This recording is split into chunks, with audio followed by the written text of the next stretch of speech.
This is your urgent call to action. We are all called to lead in a world in chaos, crisis, and turmoil. Join a pivotal global movement for change to transform the leadership crisis worldwide. Will you play it safe, or will you wake up, step up, and speak out? Like Nelson Mandela did for South Africa and the world, we need a radical new way to think, act, and lead, leading boldly into the future. Join host Anne Pratt, a Harvard Fellow and multi-awarded businesswoman, and unlock the best version of yourself to revolutionize leadership with what the world needs now.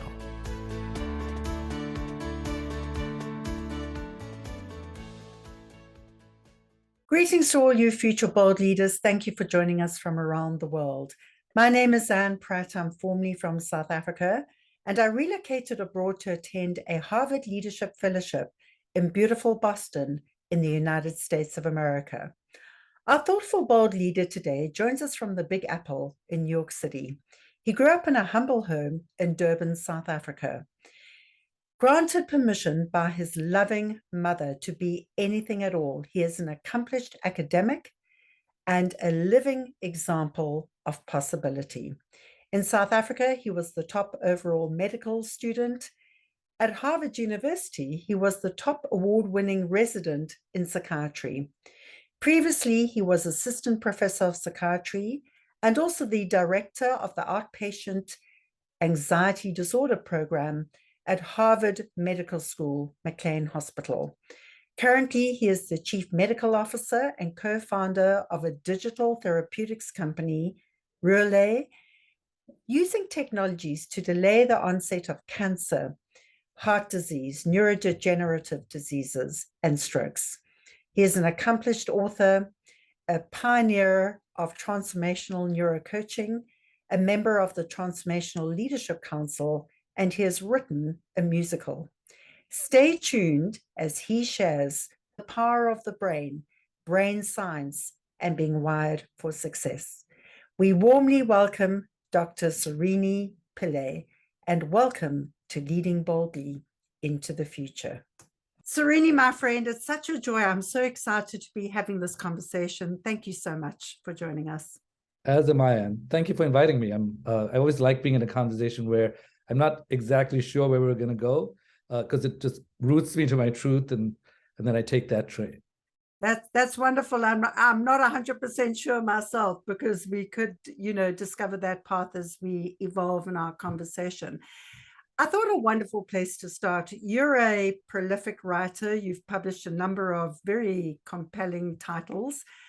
One of the titles that really caught my attention was The Brain and Business and the Neuroscience of Great Leaders. I thought a fabulous place to begin is, what is your definition of a great leader? Your definition of neuroscience? Let's begin there. My favorite definition of leadership is the definition that was given by Warren Bennis, who studied leaders for most of his life. And he said that becoming a leader is synonymous with becoming yourself. It's precisely that simple and also that difficult. And it really struck me because on the surface, it's like, what does that mean, becoming yourself? Yeah. But when you actually look at it deeply, you realize there are so many obstructions to us becoming ourselves in the world, that we tend to not lead our lives. We tend to go into this process of following who we think we're supposed to be, rather than leading from the heart. And so I think, for me, leadership is about becoming yourself.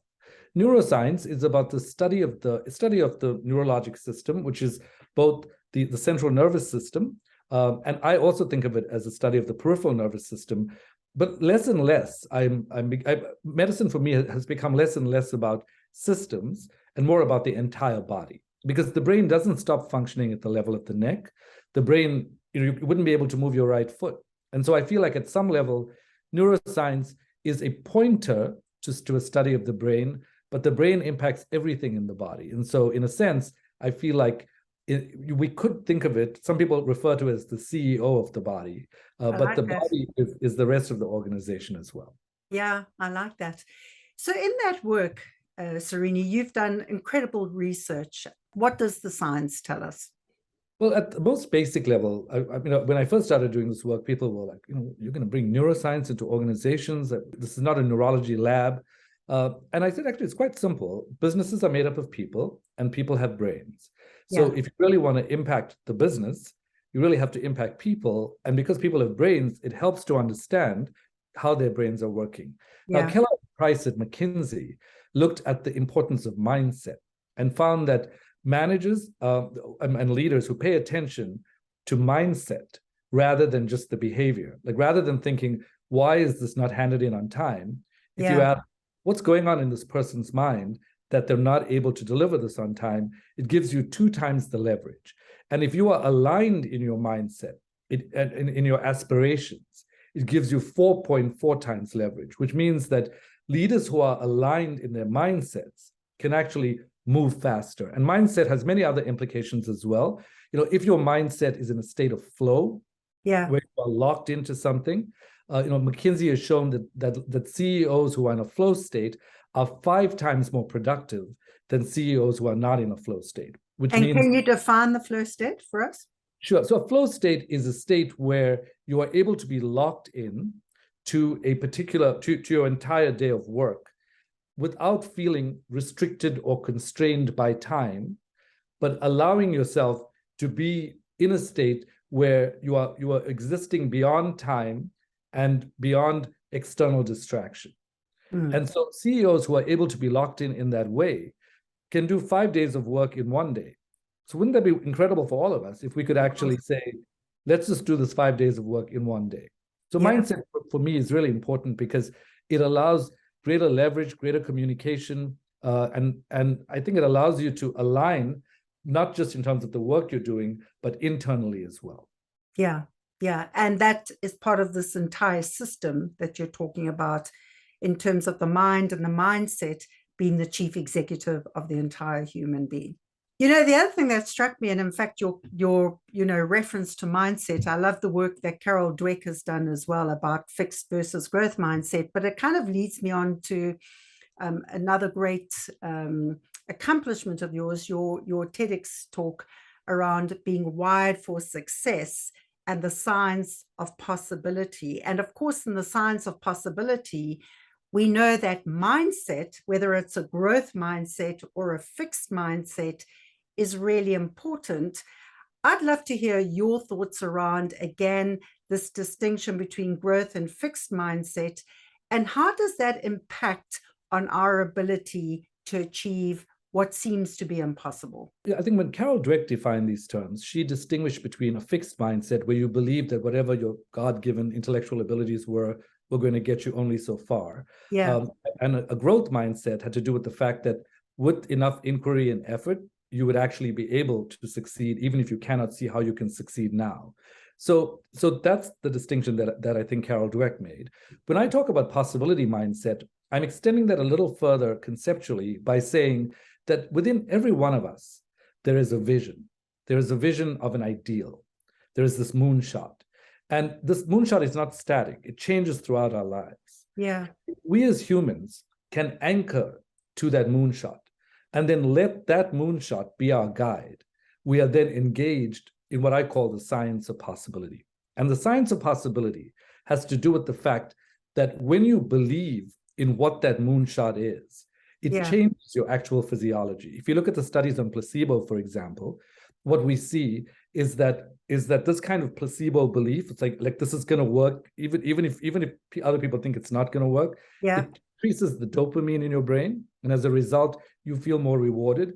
And it increases the opioids in the brain, and as a result, you feel more relaxed. And it also increases oxytocin, so you feel more trusting. And with this initial jolt of neurochemicals, you can then help guide your way toward what that goal is. You break away from what a placebo is supposed to do, which is not work. Possibility is not just about believing and not doing. But in the believing state, you can give yourself this jolt of neurochemicals.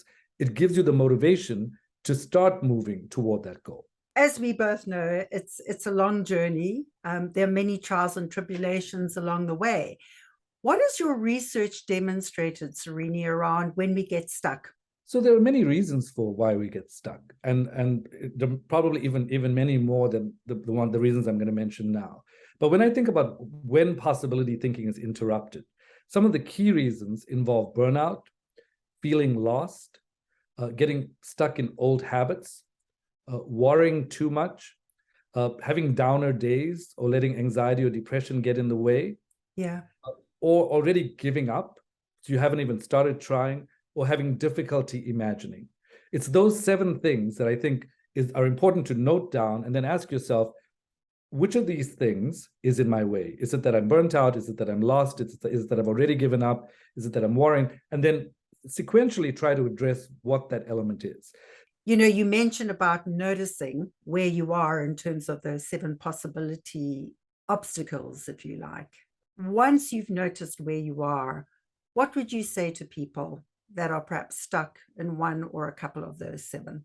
One underlying factor is fear, right? So people are afraid. And I always like Marianne Williamson's quote around this. And Marianne Williamson essentially said, your greatest fear is not that you are inadequate. Your greatest fear is that you are more powerful beyond measure. People are afraid of their own power. Yes. And they're afraid of their own success and their own greatness for lots of reasons, right? You know, success puts you in a position where other people expect you to continue to succeed. Yeah. And once you go a little higher, you feel like if I fall, the fall is going to be even more. So most people keep themselves in what I call this mediocre middle. So in fact, this is the leading theory of worry. The leading theory of worry is that people worry because they are afraid of, it's called contrast avoidance theory. And it tells us that people are afraid of the contrast between peak moments and these trough or low moments in their lives. And like peak moments when people meet the love of their lives, or when they have children, or when they get a job that they really wanted. And these low moments when somebody you really love dies, or when you have a breakup. Well, people who worry don't want to go from having an amazing time to suddenly having the worst news of their lives. I think one underlying principle, as I said, is fear. And there's a common approach that I generally recommend. It's a free download of an app that I created called Circa. And the mnemonic is CIRCA. And what it stands for is chunking. And what chunking means is, you know, if you're overwhelmed by the possibility, break it down. What will I do in the next week? What will I do in the next month? The I is for ignore mental chatter, which is a form of mindfulness. Sometimes all the thinking in the world can't get you somewhere. If you just sit back in your chair and you close your eyes and you place your attention on your breath, and if your mind wanders, you gently bring it back to your breath, you know, like a flashlight. This actually helps you think. It decreases activation in one of the brain's main anxiety centers, the amygdala, and it helps calm your brain down. Then reality check is, you suddenly get bad news. Someone says, I'm sorry, you know, I turned down this investment. You're not going to get it. You're not going to get the money, or you're not going to get this opportunity. There's no way you can make that positive, but you can say this too shall pass, because disappointments don't have to live with you forever. Sure. And then the second C is control check. And control check is, what can I control or what can I not control? Like, I can control applying for that job. I can control whether I'm going to get it or not. Sure. I can just be the best that I can be. And then the A is for attention shift, which is, how do I shift my attention from the problem? Oh, I'm not getting anywhere. I have no money. I don't have the place that I want to live in. How do you shift it from that to the solution? Where you start saying, let me just envision what it is I want. Let me start imagining what that solution is. And I think by using each of those steps, you can really decrease the fear, and as a result, enhance your sense of possibility. That's a fabulous tool, Srini. And I'm curious, in your own life, you know, you were pretty young when you started breaking barriers of so-called impossibility. Can you take us back in time to a moment that appeared to be impossible? Can you take us back specifically? What example? What was the context? How difficult was it for you at that time? So firstly, I think memory is so unreliable. Like, the things we remember are the stories that we want to hold on to. So I think, as Roger Federer said, the reason he can succeed at tennis is he has a really great short-term memory loss when it comes to his losses. And what he does is, when he has a bad time, he thinks of it and then he just puts it aside, because he's got to open up brain space for how to win. And so I think that my internal sensation about what was difficult is that, objectively, clearly there were things that were difficult during apartheid. My memory of it was really is biased by the fact that I had such a loving family. And it's biased by the fact that I I left South Africa and was in South Africa, probably because I had a mother who led by example, which was by love. She loved really everybody of every race, and in a very unusual way, not just in a like a regular I like people way. She just was a person who was deeply loving. Yeah. And I think that probably influenced me to want to lead with love. That's not to say I don't dislike people and people don't drive me crazy, and that happens. Yeah. But I do think that leading with love was an important piece of my experience, and as a result, my memory of my upbringing was very positive, and it was positive in part because of what you're referring to, which is some of the barriers that I felt that I broke through. Those are wonderful stories, and what does strike me, is how your mother was such a remarkable role model, a loving person in your life who kind of, in your words, granted you this permission to be anything you wanted to be. You also alluded to the fact that you were blessed with a very good brain. So I guess my question, Srini, is what would you say to the many people out there who perhaps haven't been as blessed and fortunate to have had that affirming role model and parental care in their life? What would you say to them? And what would you say to people that aren't necessarily gifted with the same academic excellence that you have been? Well, I would say two things. One is, being a psychiatrist and having worked with many children and adolescents, I haven't seen the literature says that adverse life experiences have a negative effect on later performance. They say that difficult parenting, if you don't have parents who love you in that way, it can be difficult. And I think those things are true in general. Yeah. But I also say I've seen many people who've had horrific parenting who have succeeded in their lives. And I've seen many people who have not had the ability to respond to tests the way that I did, find a way to find their own special intelligence and connect it to what they're doing to succeed in their lives. Yeah. So I think it's important not to let your limitations dictate your success. Your limitations should be a signal that you need to look for where your strengths are so that you can take yourself to a different place in your life. Yeah. Yeah. And it kind of brings me on to the other concept that I just loved about existential confidence. Could you just share with us what that is and how do we develop that? How have you developed that? So I want to just admit to the fact that as much as I'm positive in this conversation and I'm positive about reflecting on the positive things in my life, I do have lots of dark moments, and I do have moments where I feel full of doubt and where I'm annoyed because I have an idea and I feel like somebody doesn't get it, and why wouldn't they want to fund it? So I want to just sort of humanize that for a minute. Yeah, I think that's important. In terms of existential confidence, this is a concept Jim Selman and I came up with together. And by definition, existential confidence is a commitment to a possibility that is not yet a reality. Yeah. With full belief that you can deliver on that possibility, even if you have not delivered on it in the past. And it's a commitment to living your life in a way that does not reflect that you're concerned that there's something threatening and looming around every corner. Yeah. Now, it might sound unrealistic to someone who's hearing this. They're like, what are you talking about? I live in a part of the world where there are threats everywhere. There are gunshots. Yeah. And, I grew up in a part of Durban in South Africa where there was that kind of element. I grew up in a building where we had 100 stairs and no elevator, where there were gangsters hanging around the back stairs. I also grew up with a mother who essentially taught me to respect all people. And so when I would see drunken gangsters heading my way, reeking of alcohol or doing something, she would always say, always remember that is a human being. And whatever you're seeing is a reflection of something that's happening in their lives. Mm-hmm. And as a child, I grew up with Rudyard Kipling's "If" on my wall, which is, if you can walk with kings and all lose the common touch. And I feel like that was such an important element for me to recognize that we all belong in the world. Belonging is fundamental to existential confidence. Belonging, like the world doesn't belong more to a rich person than a poor person. It doesn't belong more to any color person. It doesn't belong more to any intellectual person. The world really, you are the world. I mean, my feeling at a physiologic level is not that we're in the world, but that the boundaries between us and the world are pretty permeable. Yeah. And if we begin to feel what that is, we will allow whatever's in the world to affect us and influence us. So much of what I think has been truly magical about my life has not, I don't feel has been due to an effort in the pursuit of that, but it's been an effort to surrender. It's a kind of surrendering that allows you to see the world completely differently. And I think it's a balance between that and execution. That's part of the success that can come from existential confidence. Mm-hmm. And how do you surrender? Well, surrendering is I think it's a practice.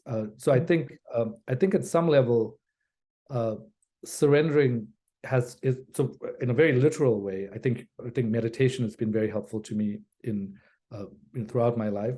I like martinis. My Twitter profile says somewhere between martinis and meditation. I think the surrendering around people you trust, so you can explore the reaches of your mind.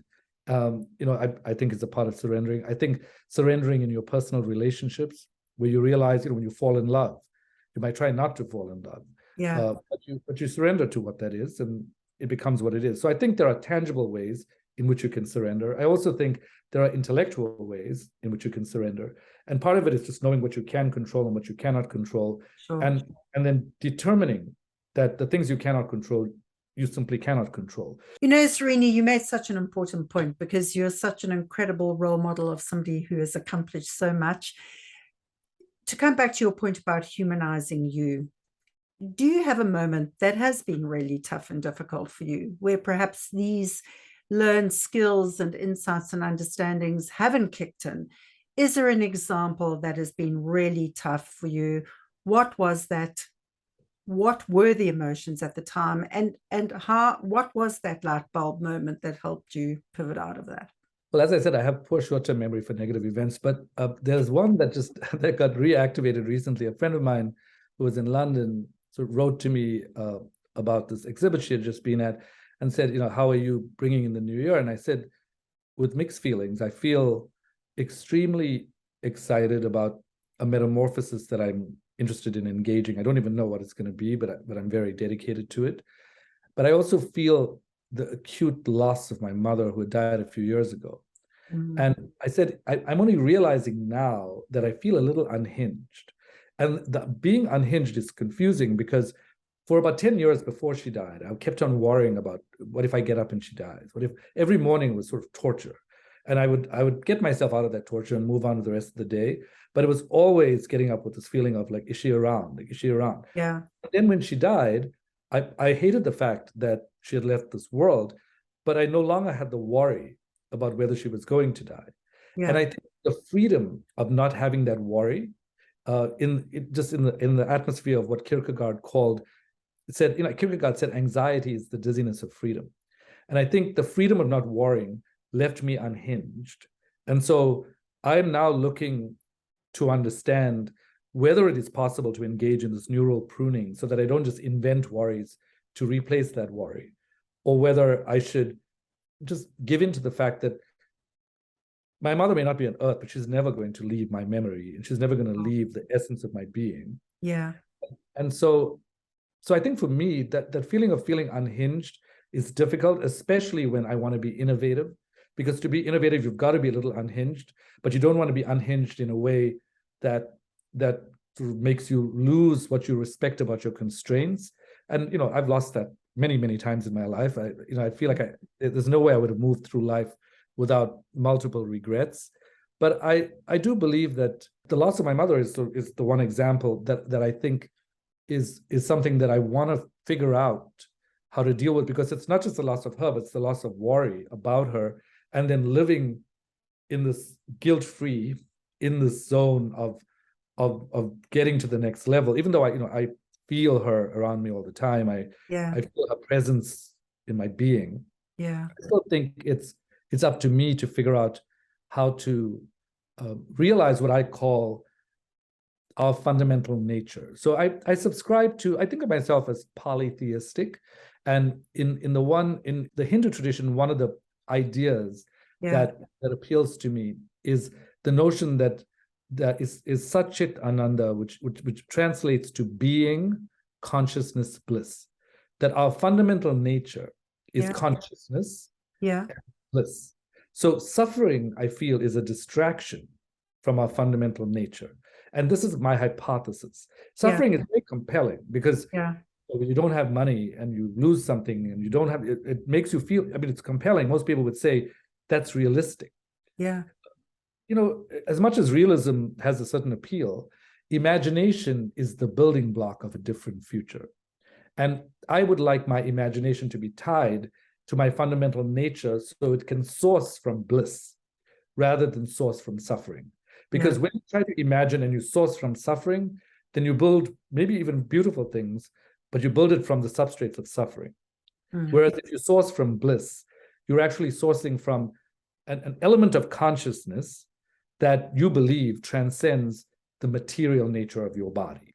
Yeah, and I think, you know, and first, I'm so sorry about your loss. I know how significant your mother is in your life.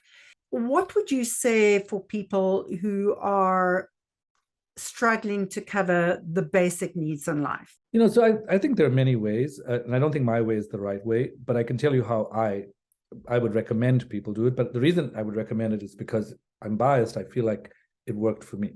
Yeah. You know, I don't think of myself as privileged. I think of myself as a human being, and I think of other people as human beings. And I tend to operate from the plane of coexistence and love. So the modern language of privilege doesn't appeal to me because I think it pulls you out of a transcendental consciousness.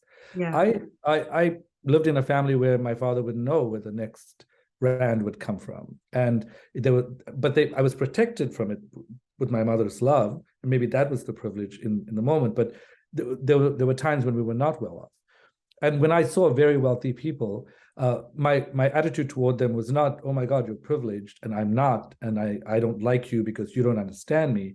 I saw that as a symbol and as an aspiration. Yeah. I think that when you are in a place where you have nothing, where you've hit rock bottom, there's nowhere else to go. There's nowhere else to go but up. Yeah. And so for me, what really helps is to look at people who have more than you have as aspirational, you know, find people you truly love and say, you know, that person has so much, but I really love something about them. You know, I mean, right now, there are people who have like gazillions of dollars more than me, who have, you know, so much more than me in so many different ways materially. Yeah. But the one thing that my father always taught me, that when he would emphasize education, and I was sort of a neurotic child, so people always laughed with him. They would say, you're not even telling him to study, because I had some kind of thing where I felt like I had to save myself or something. But he would always say, you know, the one thing no one's going to be able to take away from you is your education. Yeah. And no one's going to be able to take away from you the feelings that you authentically develop. Yeah.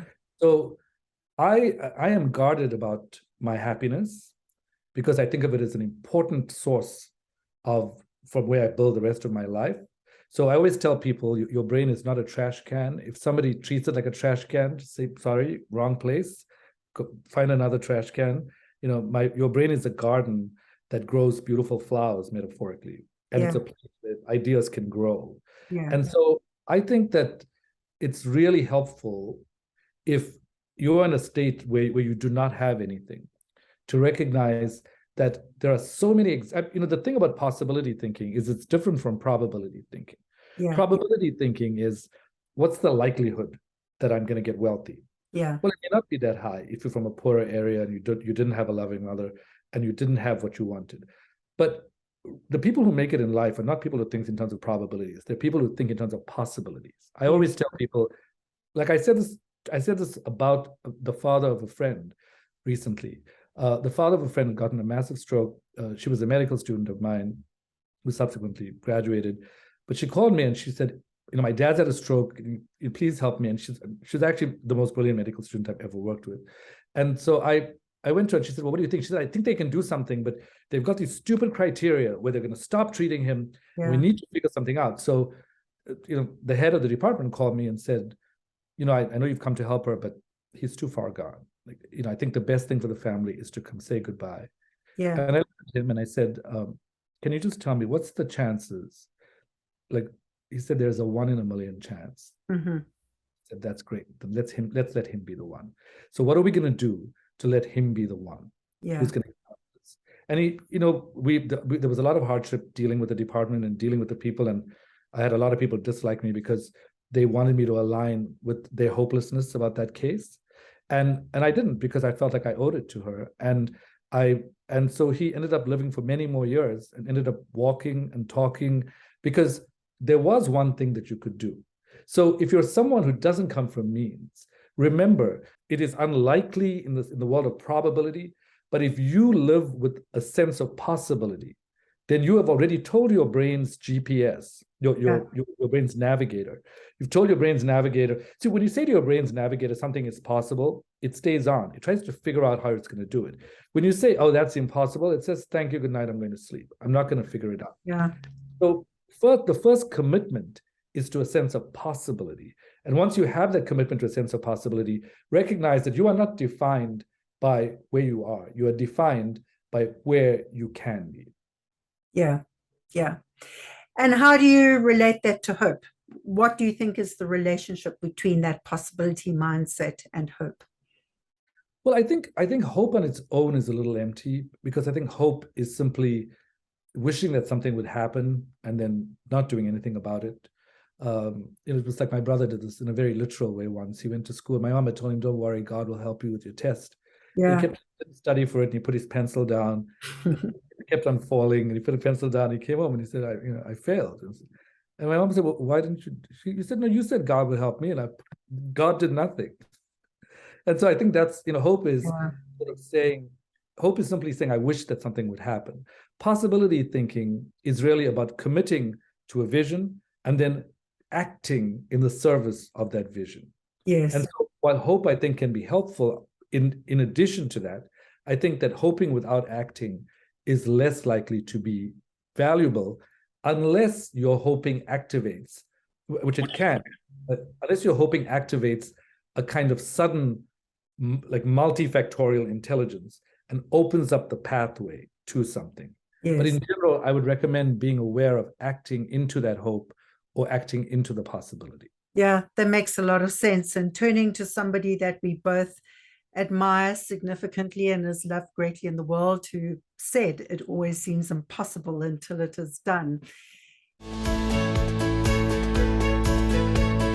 Can you share with us a Mandela moment for you, Srini? A moment that takes us back in time where something about his life, his leadership was significant for you.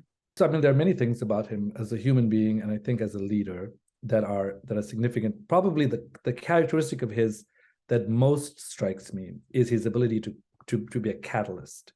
And I think he was a catalyst of transformational change against an established order, to be able to overturn that order into a system that strove to be fairer and strove to live at a higher level of human consciousness. So when I think about sort of, and sorry, in that regard, you're talking about the transformation from an old apartheid autocracy into a modern, stable democracy. That's right. Okay. Yeah. And so, I don't think that job has been done by any means. I just think it's still in development. But I think what had been done was the catalytic process. And I think the catalyst. So when I think about, what are the things that I've done that have catalyzed, right now, the things that I think about are the people I'm seeing in my coaching practice, for example, where their lives have gone exactly from like having pretty ordinary sort of middle-class lives into having 50 to 100 millions of dollars through conversations. But honestly, I feel like the basic ingredient is love and respect. And then they get a chance to open up things within themselves. So I feel very privileged to be able to do that. I feel that dealing with patients over the years and being able to help them see hope in themselves. As someone who I had seen who was literally in a bed for a year, everybody was wanting to just dump medications on her, where she actually felt like, what she wanted to do was to just give up and stay in a halfway house, and the parents wanted her to stay in a halfway house. And I just believed in her because I saw the brilliance of her art, and I just said, I'm just going to stand steady, and yesterday she sent me her portfolio. She's applying to St. Martin's. And I just said, she said, can you give me your comments? I said, I think this is phenomenal. I have no comments. And she said, just thank you for believing in me. The fact that you just, so when you see that kind of catalytic process, Yeah. So for me, the catalytic process is being able to be a doctor or to be a coach and to experience what that is. I think at a personal level in my career, I am trying to catalyze something right now, which I'm meeting incredible amounts of resistance to. So I'm a doctor, and I also am an executive coach and a leadership development expert, but I'm also a musician. I just wrote a musical and then co-founded 2 tech companies. And I don't want to be defined by any of those things. I find them all interchangeable in my head. Like music and physics have always been related to me. Music and math has always been related to me. And there's this way of speaking in the world that's increasingly concrete. And the way this relates to my greatest passion right now, my greatest passion is in decreasing the incidence of chronic disease and improving the quality of life and longevity. And I used to run an anxiety disorders program, so I feel like I know a decent amount about stress and anxiety. And I feel pretty convinced from the research that we need to prevent stress and anxiety in a scalable and reliable way to prevent negative changes on genes, because we have a lot of evidence to show that when stress and anxiety impacts your genes negatively, it can result in cancer, heart disease, stroke, and neurodegenerative disease. Yeah. So we're at a point of fundraising right now for the company, and there are very few people who even think this is important. Everybody thinks you should treat disease after it sets in. But the process I am trying to be catalytic about it is actually about saying, no. Can we just do this 10 years before the disease sets in? Yeah. And can we do this in a place and be focused on a place where this can change? Yeah. And there are so few people who actually think that's important. There are stress and anxiety. It's just when you're feeling a little freaked out. It's like, no, like look at the Blue Zones Project, where people live till 100 years old or over, and they're healthy. What's one of the 9 factors that contributes to that? Regular downshifting. Yeah. We don't, only 10% of the world meditates. What's the other 90% of people going to do? And so I've developed this art-based, I'm developing these algorithms for designing nature-based paradigms, geometric paradigms, and self-reorganizing paradigms, like the ways in which psychedelics, which I use medically, can actually help reorganize the brain to reorganize yourself. I'm using science-based principles to inform how the art will be constructed in the metaverse to be able to democratize access to the stress prevention to improve the quality of life and disease. And so that's where my current catalytic efforts are. Yeah.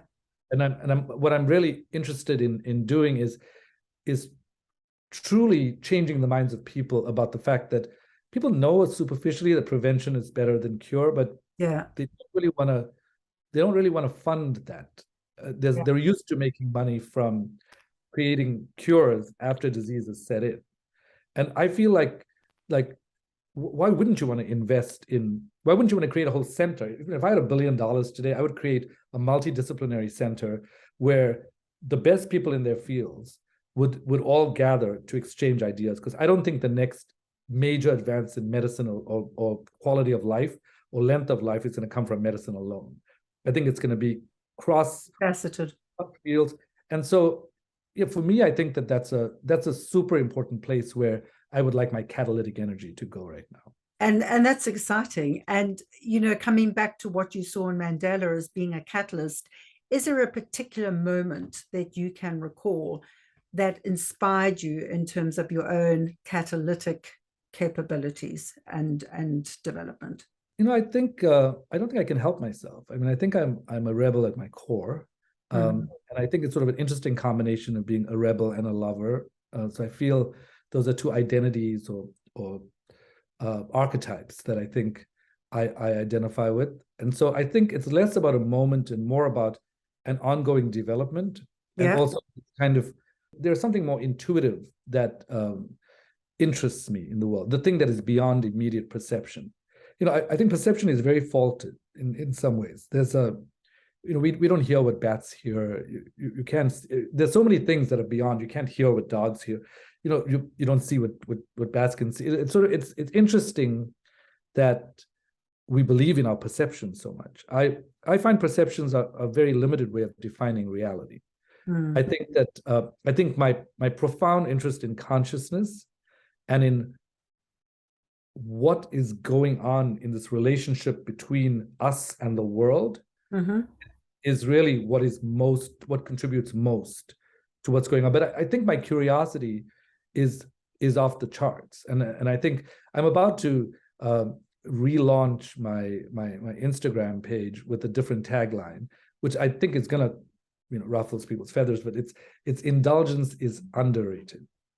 We live in a world where people are talking about conservation, all in ways that make a lot of sense, and in ways that they're modest in a certain way, but they're not daring, they're not believing, they're negative, and I have a deep suspicion that the degree of this negativity is not independent of suicide being the second highest cause of death in people who are between the ages of 15 and 25 or around that age group. So I'm much more interested in, I looked at the literature on indulgence, and indulgence has it increases well-being. How do you define it? I mean, two things. How would you define indulgence? And before we go into that, just take us through your definition of consciousness as well. So I think of consciousness as being that which is our fundamental nature. And that means that which is both within and without us. So consciousness is a goal, and the goal is our fundamental nature. Is it related to the brain? Yes. Is it related to how we think and feel? Yes. Is it only that? No. So an indulgence, I think of as the ability to spoil yourself from time to time, is sort of the most superficial definition of that. But really what I think about it is the ability to stretch yourself beyond the limits of what you think you can enjoy, so you can get a taste, metaphorically, of heaven that you might not have tasted previously. Now, people are repelled by that world because they feel like it means greed, or they feel like it means some kind of over-involvement in something. Yeah. With anything that I say, of course, I think that there are balances that one ought to have. But when I look around me, I don't see people being inspired by indulgence, except those who think that they can. But I think that when you have few means, you can find a way to indulge. For example? I mean, I don't know why this example came to mind, but when we didn't have money and I was living in this flat in Durban, in South Africa, I remember when we used to bite through the apricots, we used to get to the seed, and then we used to take the seed and rub it against the wall until we got a whistle, and then we would all stand together and use it as a whistle and try to make music. That's a very indulgent way of eating an apricot. It's not just cutting it and putting it aside. Yeah, that's a great example, actually, Srini, because a lot of people tend to conjure up in their mind this image of indulgence as being luxury and ostentatious living, and but that's a great example of that indulgence in a very humble way, actually. Yeah, and I like nice things, and I like the idea of living in luxury, and I think I'll always want to aspire to enhance what that is in my life and to share it with the people I love. And I would encourage anybody who comes within my consciousness sphere to join me in that. I think the more you can enjoy that with other people, the more amazing it is. Another thing that I feel like I'm not getting enough traction on in the catalytic space is I'm very interested in kids in general and helping them have the sense of possibility. I started out thinking that I'd be interested in inner city kids because aesthetically there's something about that truly pleases me. Like there's something about, I have all kinds of music that I like. I have a hip hop personality somewhere inside me. And so there's something about that related to street culture that really appeals to me. But I recently thought, why would you want to only support poor kids and not rich kids? Because I've met plenty of rich kids who are sad. I've met plenty of rich people who are sad. Yeah. I'm a doctor, and I think as a doctor, I should help anyone who is in need of help. And I thought, well, but I really want kids to grow up. The messaging that's around us right now is not so much about possibility. It's about fear. Yeah. It's about you've just be modest in what you want. I would like to be a different voice in the world. I would like to be a voice that encourages the sense of possibility with a sense of abundance, and a sense of abundance that connects you with the bliss that I believe is this consciousness that is your true nature. Yeah. Turning to a couple of fun facts about you, you have this interesting connection with mathematics and music. And you shared, in fact, just before we came on, I listened to your beautiful piece, You Can Be Anything, you know. What for you is the gift of music, and why this current incredible piece of work around writing this musical? People would often say music is the language of emotion. And I think it is a way of capturing the way we feel or representing the way we feel. Yeah. And in this very operational world, emotions are very sort of, they're compartmentalized, right? It's like you can't be emotional at work, you can't be emotional. So I think that music is a beautiful way to open the cage so your emotions can feel freer. I think Dance of the Psyche, the musical that I've just written, which I'm putting together because I want to be able to pitch it to be on the West End and on Broadway, is about a young man's coming of age. And half of the musical is about his relationships with people in his life, and the other half about with the characters in his head. And half of the characters are all his good side, and the other half are the doubts and the paradoxes and the dark side. And the musical is about his journey through his life, but I also show the sword fights between these different elements, and how, at the end of the first act, the light side wins, and he feels very free in his new moral being, but he also feels empty because he does not have his denying and disavowing his shadows. And I think as human beings, I've never met a human being who has no shadow or no darkness. And I think we struggle with this on a day-to-day basis. And I wanted to be able to show this on stage using. And so the music really, honestly, it's one of those things, I love that I'm associated with it, but I feel like it came through me. And so I feel grateful for whatever the source of that music is, because I was able to translate it to want to give it to the world. So I'd like to take responsibility for it, but I have a sense it's not me. Well, as I said to you, Srini, I can't wait to be at that opening night.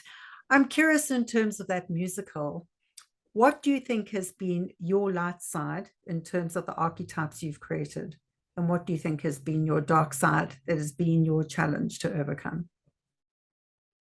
So I think my light side has a lot to do with my lovingness and curiosity, and the fact that I work extremely hard. So I don't look like that to people who meet me when they see me drinking a martini, when they see me hanging out.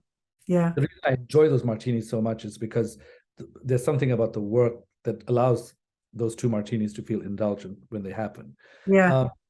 I think my dark side has something to do with that same kind of lovingness. I think I'm not sure how well this will fit within this podcast, but somebody asked me recently if I had to describe myself as a hashtag, what would I describe myself as? And I said slut for life. And they said, well, what do you mean? I said, well, there's something about being so drawn to life that it's incredibly sort of alleviating, like it's incredible. Like you feel motivated in the world, you feel excited, but then you come across the edge, the gate to your impulses. Yeah. And I think a lot of the darkness has to do with when those gates close and when they open. There's an exhibit right now showing at the National in London, which is Lucian Freud, who was notorious character. He had a friend of mine sent me the link, and it was a write-up in the New York Times, and said, wonderful. You should go to this exhibit. Yeah. And I said, I clicked on the link and I was like, I'm not sure about this. Yeah. Goes, why? I said, because I love the art, Yeah. but it's a little intimidating in terms of I feel like I've got my gates well under control. The idea of talk about an indulgent character. I mean, he had 14 children. He slept with everybody. He painted controversial people. Yeah. That I think it's very hard not to be controversial in those ways. If you think about the notion of being free in the world, and then wanting to have a stable life, but then also knowing that you have these libidinal impulses. I think the libidinal impulses always present themselves as excitement and then as some kind of darkness. And so you don't want to deny them, you don't want to suppress them. The Yoga Sutras of Patanjali offer an interesting alternative. In the second sutra, they recommend that the restraint of the modification of the mind stuff is yoga, but that restraint is not suppression, it's not repression. So I am currently trying to deal with what those ideas are. I've had times when I've indulged and I've been regretful, and then I've restrained myself, and I've been regretful, and I realize the mystery to discover is that which is restraint, but not repression or suppression, but an acknowledgement of those impulses. And I think it starts with an acknowledgement of those impulses. And once you know what those impulses are, you can find a way to navigate through the world. Yeah, yeah. And I have to ask you, and I know New York has been such a big part of your life and part of your identity. What is something in New York that is an indulgent moment for you that gives you incredible joy in this passion for life? The first thing that comes to mind is the smells in the street. I once went to New Orleans, which I love very much, but someone said to me, "What was it like?" I said, "The smells were not like New York. Like there was something. How would you describe them?" Primitive. They're primitive and historic, and yet they're ongoing and they're changing. But the oldness of the architecture, the energy and the buzz of the people in the streets. There's something about the energy of New York that truly appeals to me. And it's, I've spent most of my life in Boston and really enjoyed that as well. Yeah. But I visited New York so often that I suddenly realized, what I probably should move there. What am I doing denying that I want to live here? And also the varieties of people.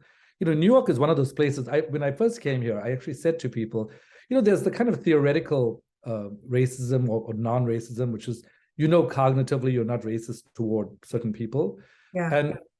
But when you come to New York, the idea of appreciating races, it's not that you become non-racist. It's sort of sexy because there are so many people from everywhere in the world that it's sort of amazing to see how you share this consciousness, but you express it differently.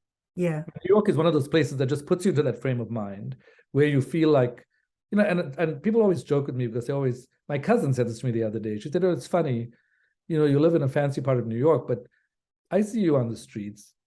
You're just revisiting where you grew up in Durban.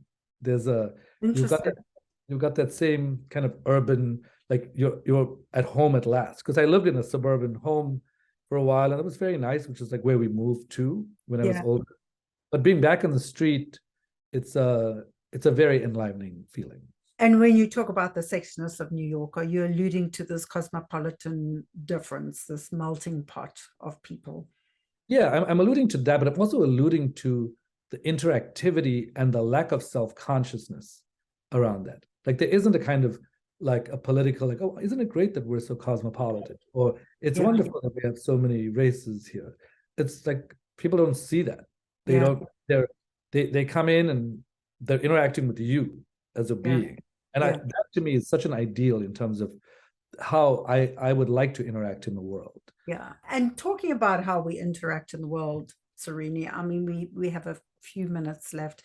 For you at this moment and juncture in the world, given all this remarkable work you're doing and expressing it in very different transformational ways, what for you are the biggest leadership challenges? And let's go right back to the beginning and your definition of great leadership and Warren Bennis. So in your mind in the world today, what are the biggest challenges that we're facing? And following on from that, what would be your kind of final words around how we as humanity can address those challenges to reach the possibility of what we would like to create? I think that at a physiologic level, the studies now showing that post-pandemic, there's a heightened degree of neuroinflammation, even in people who have not had COVID. And that this correlates with a sense of fatigue, not feeling totally well, a little ill ease, this brain fog, anger, irritability. I think the biggest challenge we're facing is daring to believe. Daring to believe in a better future and being able to see across conventional definitions of who we are, a race, political party, and turning to rebellion as the only resource without turning to love. So I fully understand people who prefer not to be that way, but my own feeling is that love is the greatest power that exists on earth. And I think we're giving up the opportunity to love and discover the power of loving in dismantling the things we want to dismantle. And so I think the greatest challenge is daring to believe and to love. And any final thoughts around what each individual could or should be doing, what would be your final takeaways and message for people who do want to break that pattern and move into a realm of possibility? Well, I think the first thing I would say is dare to know yourself and express yourself. Yeah. Second thing I would say is dare to believe. The third thing I would say is dare to strive for the highest good for yourself. And I think the next thing I would say is something that I always like to leave people with, which is you live, you die, you do something in between, make it matter. And I think those are sort of guiding principles for me that have always been helpful, because the standing on a pedestal and having a philosophy and doing a certain job and having a point of view, those are all nice things. But I think in the end, what matters is that you feel like your life matters. And I don't think it has to matter because you're being of service or because you're doing something. As Aristotle said, you know when something matters because it makes you feel like it matters. Yeah. That's so powerful. Well, Srini, it's been such a blessing to get to know you. I love your work and applaud you for doing so much that does matter. I can't wait to be part of what happens next. And thank you so much for being with us. Thank you so much, Anne. It's been a pleasure speaking with you. Talking to Dr. Srini Pillay today helps us dig deeper into the power of the brain science, and being wired for success. Our human brain is a complex master organ. It is the chief executive officer of our human mind and body. What struck me the most is that in order to exercise leadership, we can and must understand and leverage the power of the human brain to develop bigger and better thinking. Our brains are not trash cans. Instead, they are gardens, beautiful gardens, to be nourished and cherished to grow. In order to retrain our brain, to rewire for success, we can and must firstly dare to believe. We become what we think. Secondly, we need to anchor to a vision of possibility. And thirdly, when we come up against obstacles, we need to redirect those obstacles to short-term memory. We take what we learn, we rethink, we open up new pathways to possibility, and then we move on. And we must distinguish between probability thinking, what are the chances of something happening, hope, a wish for something to happen, and possibility thinking, a commitment to, an anchor to a future vision. Probability thinking is helpful because it opens up pathways for future possibility. Hope is helpful too, because it also opens up pathways. But ultimately, possibility thinking is a commitment. It is a service to a vision. We act ourselves into possibility. So until next time, remember that leading boldly is about making thoughtful, clear choices. And bold leadership is about taking bold action, just one small step at a time. One step for you, but together, a giant step for humanity. So come back soon and share with your friends, because the world needs you to lead boldly too. Until next time, take care and take thoughtful, bold action.